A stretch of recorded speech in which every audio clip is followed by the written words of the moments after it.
Okay, and I'm back, and I'm just adding my raisins now.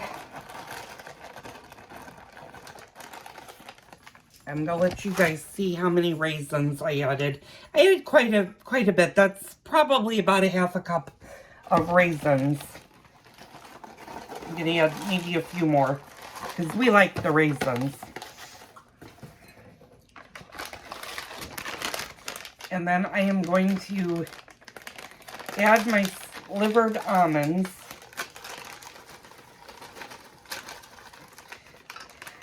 And if you're wondering, one of these packages is about a cup of raisins, or a cup of almonds. So I'm just gonna let this knead for a minute. I'm gonna show you guys how it's doing. Just let it knead for a few minutes to get everything in.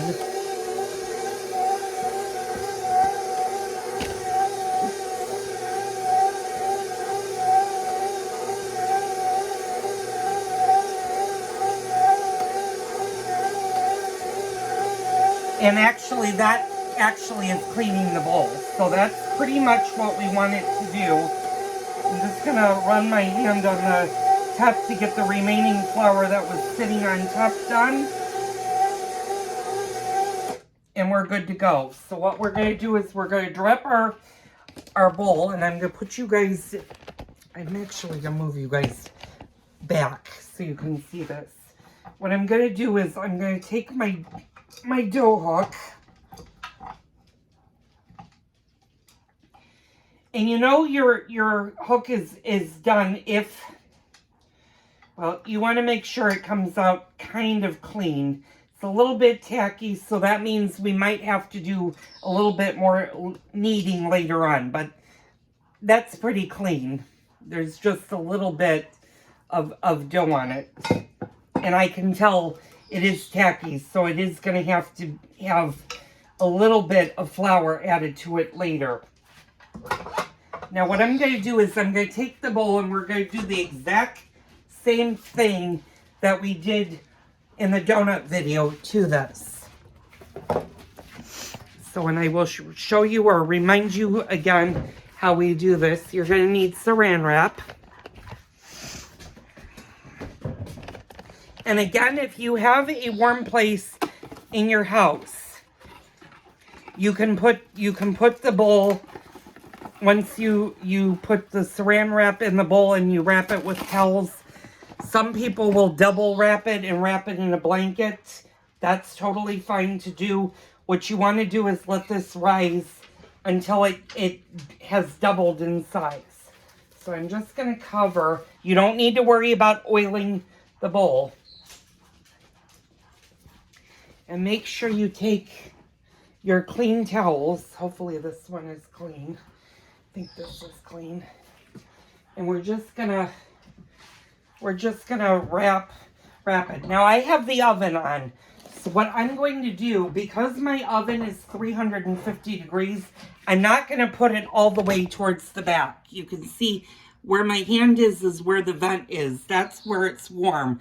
So the air, you don't want to put this directly on that, because what will happen is you'll start baking the bottom of the bowl, and you don't want to do that. You just want to keep this warm. And since this has to raise for an hour, what I suggest, if you are going to do on top of the stove or by the vent while the oven is heating, is in a half an hour, rotator, or every 15 minutes, rotate your bowl a little bit so one side doesn't get too hot and the other sides remain cool. So by doing that, every 15 minutes, just give it a little bit of a twist, and that'll evenly heat. So now that that is done, go ahead and clean up your kitchen so that your kitchen is nice and clean, because the next phase of this, you're going to have a fairly big work surface. So what I'm going to do, you can put your sugar away. Leave a little bit of flour out because you are going to need flour. You're also going to need a baking sheet, and you're going to need a baking sheet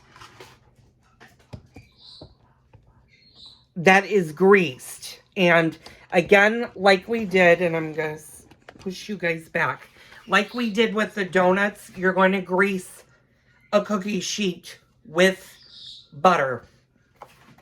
And that's what you're going to put the Houska on. And you're actually going to bake the Houska on a greased pan in the oven. And it's going to take an hour to bake. But this has to raise. The Houska has to go through 2 raises. So each raise is 1 hour.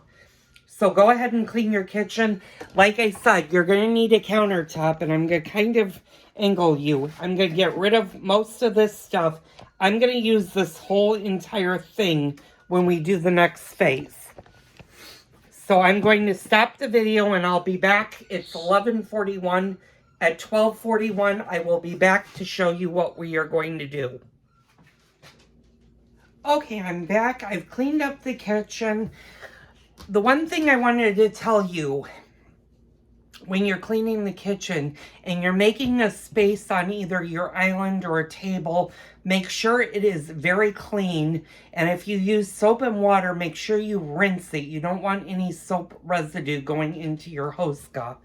And I have mine all nice and clean for the next phase once our dough finishes its rise. And it takes a full hour for the Houska to rise to this level. Now, while this is rising, you can go ahead and grease your cookie sheet. I like to wait until after the first rise, then grease it, and then do the next phase of this. And the next phase is a little bit tricky, so I'm going to show you exactly what we're going to do. My dough has about another 25 minutes. I'm going to let it rise 25 more minutes. I need to stop you. Clock's playing. I'll be right back. Okay, I just looked at my dough, and actually I have a lot longer to go. I thought it was going to be 12:18. It's actually 12:38, so it's got another 40 minutes to go because it hasn't even started to really raise. So I'm just moving the bowl a little bit and keeping it within the heat source. And like I said, if you've got a warm section of the house, like my downstairs laundry room is very warm, I could easily just put this downstairs, but since I have the oven on, I'm just letting it raise on the oven. What you're also going to want to do, or get yourself ready, is you're going to want to have a cup with a little bit of flour, and make sure you leave your flour handy, because you may actually need to add more flour to the Houska. But I'll show you that when I come back in about 40 minutes of what the next phase of our Houska is going to do.